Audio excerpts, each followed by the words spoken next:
할렐루야. 아멘. 하나님의 사랑이 오늘도 우리를 강권하십니다. 아멘. 네, 오늘은 마가복음 1장 16절로 28절까지의 말씀을 우리가 함께 교독했는데요. 네, 이제 본격적으로 예수님께서 공생의 사역을 시작하시기 위해서 이제 제자들을 콜링하는 장면이 나옵니다. 네, 갈릴리 해변으로 지나가시다.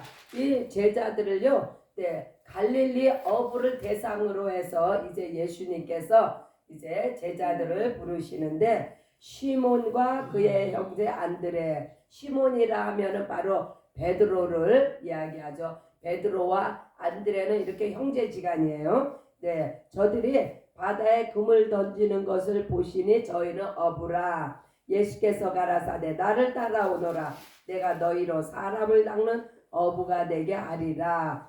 네, 이전에는요, 이 시몬과 안드레가 고기 잡는 어부였어요. 그러나 예수님에게 콜링을 받는 순간에 저들의 신분이 180도로 바뀌는 것을 볼 수가 있습니다. 네, 고기를 잡는 어부였다 하면 바로 생업을 위해서 육신의 그 먹고 사는 일을 위해서 일을 하던 저들이 예수님의 부르심에 저들이 어떤 사람으로 변화되어 이제는 하늘나라를 위해서 그물을 던지는 자들이 되었습니다. 할렐루야. 우리도 마찬가지예요. 우리도 세상 가운데서 우리 하루하루 살기 위해서 살아가던 우리들 아니었습니까? 그러나 우리가 예수님의 콜링을 받고 오늘 이 자리에 나와서 우리의 모습이 어떤 모습이에요?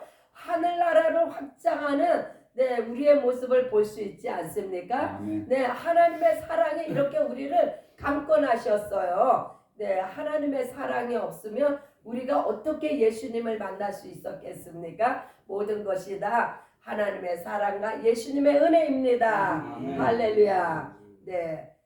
18절에요. 그들이 그물을 버려두고 쫓으니, 그물이라 하면요, 그들이 가진 재산이에요.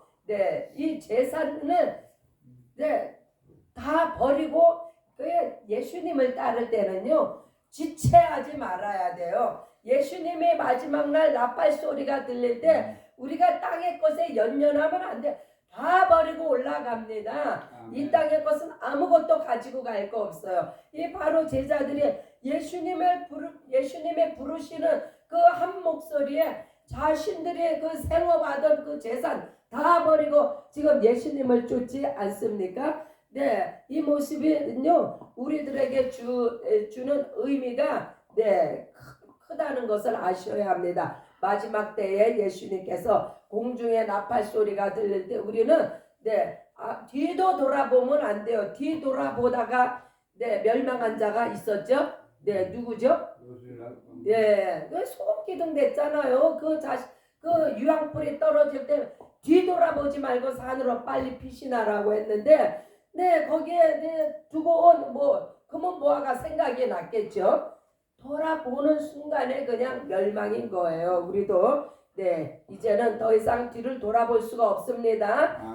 예수 그리스도만 표대만 바라보고 앞으로 전진하시는 저와 여러분이 되시기를 예수님의 이름으로 축복합니다. 할렐루야. 조금 더 가시다가 이제는 세베대 아들을 만나게 돼요. 누구예요? 야고보와 요한. 또 이 둘이 또 형제예요. 우리 예수님은 이렇게 아주 형제들로 이렇게 부르십니다. 야고보와 형제 요한을 보시니 저희도 배에 있어 그물을 깁는데 곧 부르시니 그 아비 세베대를 싹꾼들과 함께 배에 버려두고 예수를 따라가니라. 이 야고보와 요한은요, 시몬과 그러니까 베드로와 안드레 케이스보다 더 강력해요. 왜요? 이들은 아비의 집에서 집이 그 부자였나 봐요. 싹꾼도 있다, 일꾼들도 있다 그랬어요. 일꾼들과 함께 아비도 버리고 그 집에 그 모든 것을 버려두고 예수를 따라가니라. 그래서 아비와 집과 전토와 어미와 뭐 다 버리는 자는 30배, 60배, 100배의 결실을 얻고 내세 영생을 얻지 못할 자가 없다고 했습니다. 우리도 이와 같이 예수님이 부르실 때는 언제든지 지체하지 말고 예수님을 따라가는 우리가 되시기 바랍니다. 21절에 저희가 가버나움에 들어가니라. 예수께서 곧 안식일에 회당에 들어가 가르치시매, 예수님의 공생에 사역하실 동안에는요, 예수님도 안식이라 하면 토요일이죠. 토요일에 저들의 유대인들의 한마디로 예배당, 회당이라고 합니다. 시나고그, 이 회당에 유대인들이 모여서 이렇게 강론을 듣고 하는데, 그곳에서 예수님이 이제 가르치시기 시작합니다. 그래서 예수님이 살아계실 동안에는요, 예수님도 안식일에 안식교, 한마디로 안식교에서 이렇게 예배를 드리셨다고 봐야 합니다. 그러나 예수님이 돌아가시고 난 후에 예수님의 제자들이 부활하신 날을 기점으로 해서 그날을 기념하기 위해서 주일날 예배드리기를 시작했던 거예요. 원래 이 초대교회에 바로 초대교회가 시작되기 전에는 예수님 살아계실 동안은 이렇게 안식일에 회당에서 예배를 드렸습니다. 무사람이 그의 교훈에 놀라. 이제 예수님이 가르치시기를 시작하시는데 당연히 하늘에서 오신 분이 하늘나라를 선포하시는데 이 땅에 서기관들과 같겠습니까? 그래서 이 무사람이 예수님의 가르치심에 이제 놀랐다.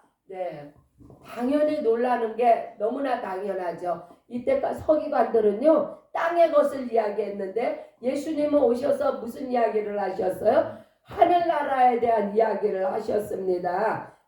하늘나라의 권세를 가지고 하늘나라에 대해서 증거하시니까 사람들이 깜짝 놀랄 수밖에요. 마침 저희 회당에 더러운 귀신 들린 사람이 있어 소리 질러 가로되, 회당 안에 더러운 귀신이 있었다, 귀신 들린 사람이 있었다. 이 얘기는요, 오늘날도 우리가 모이는 교회 안에 이렇게 많은 그 악한 영의 지배를 받는 많은 사람들이 교회 안에도 있다는 말씀이에요.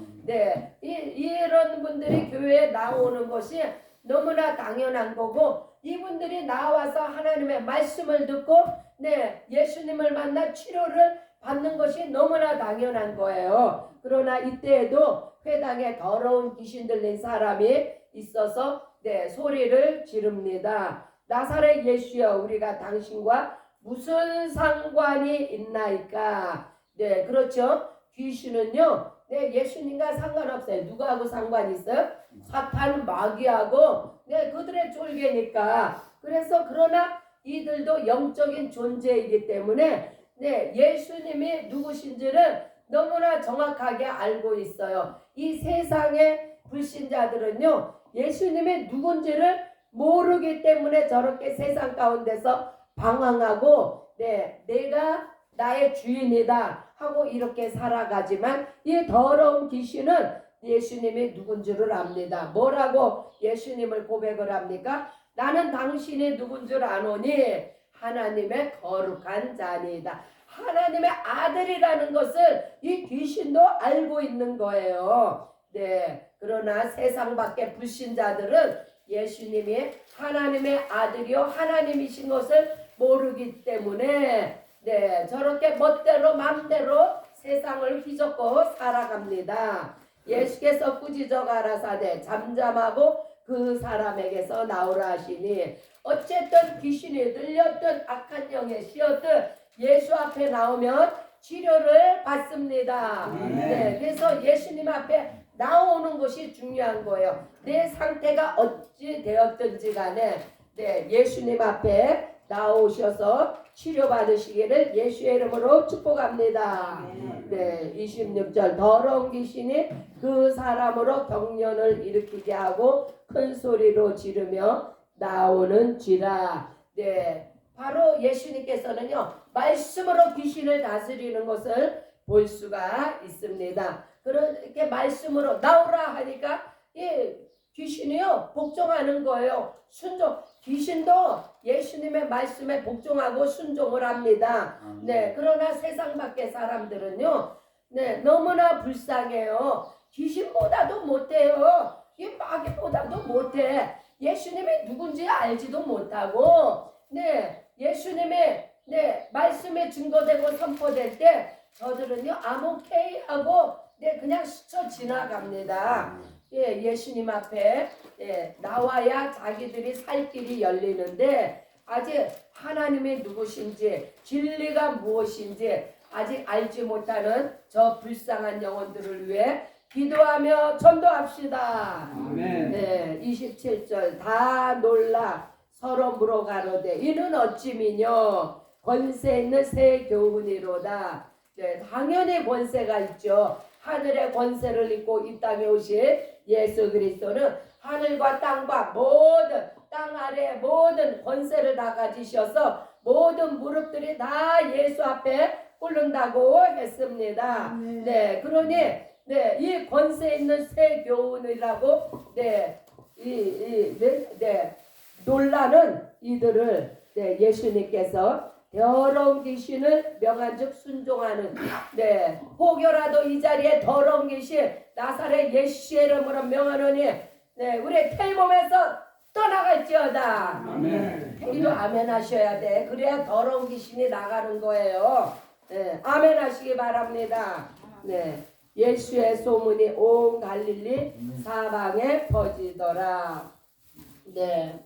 이 소문은요, 물론 소문하면은 뉘앙스가 나쁜 소문을 연상케 하지만 오늘 이 28절에 예수의 소문은요 땅끝까지 나야 되는 거예요. 예수의 소문이 나야 사람들이 예수 앞에 나올 수 있는 기회가 되잖아요. 이 기회는요 우리가 육체가 살아있을 때 기회가 있는 거지 이 육체의 생명이 끝나면은 더 이상 기회가 없습니다. 이 기회가 무슨 기회예요?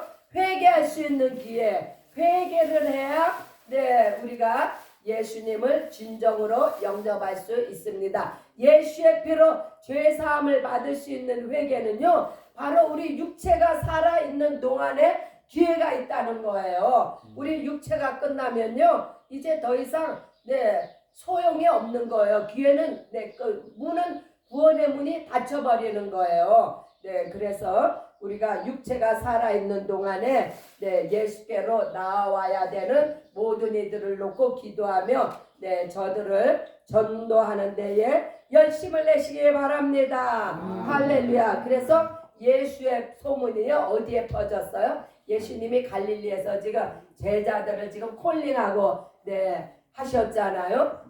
갈릴리에 나타나셔서 갈릴리에서 지금 귀신도 쫓아주시고 회당에서 지금 가르치시기도 하시고 이 놀라운 새 교훈을 받은 갈릴리 사람들이 예수의 소문을요 온 갈릴리 사방에 막 전파했어요. 증거했어요. 그래서 갈릴리에 생명의 빛이 임했습니다. 예수 그리스도의 놀라운 은혜가 갈릴리를 덮었습니다. 그래서 예수님께서 이제 온 세계를 이렇게 덮으셔야 돼요. 우리 빅토빌 뿐이 아니라 LA 50개 주 온 열방에 예수의 소문이 충만하시기를 예수님의 이름으로 축복합니다. 그러기 위해서는 전파하는 자가 있어야 될 거 아니에요. 전파하는 자가 있어야 들을 거 아닙니까? 보내심을 받은 자가 있어야 될 거 아닙니까? 우리 한 사람 한 사람이 예수 그리스도의 보내심을 받은 자들입니다. 할렐루야. 그래서 우리가 오늘도 이렇게 예수 그리스도의 말씀을 상고하는 것은 예수님의 제자로서 우리도 콜링받은 한 사람 한 사람들이에요. 부름받고 콜링받은 우리들이 바로 오늘도 예수 그리스도의 소문이 온 땅에 퍼지도록 기도하며 하나님 앞에 부르짖습니다. 할렐루야. 함께 기도하시겠습니다. 하나님 아버지, 네, 그래서 오늘부터는요, 주기도문도, 네, 이제는 각자가 기도 끝나시면서 주기도문 하시기 바랍니다. 네, 계속해서 우리가 이제 중보기도 들어갑니다. 네, 주 하나님 아버지 감사합니다. 아버지 하나님, 오늘 우리가 말씀을 들었습니다. 예수님이 누구십니까? 예수님은 부르시는 자입니다. 예수님은 네, 콜링하셔서 제자 삼으셔서 하늘나라 확장을 위해서 사역을 함께 동역하시는 네, 우리의 구원자이십니다. 더러운 귀신이 예수의 이름으로 쫓겨가고 하늘의 새 권세로 네, 가르치시는 예수 그리스도, 생명의 복음을 네, 전파하며 증거하시는 예수 그리스도를 오늘도 우리가 제자된 신분으로서 함께 예수 그리스도의 사역에 동참합니다. 주여 우리가 네, 예수의 제자로서의 사명을 감당하게 하여 주시옵소서. 함께 기도하시겠습니다. 기도 주여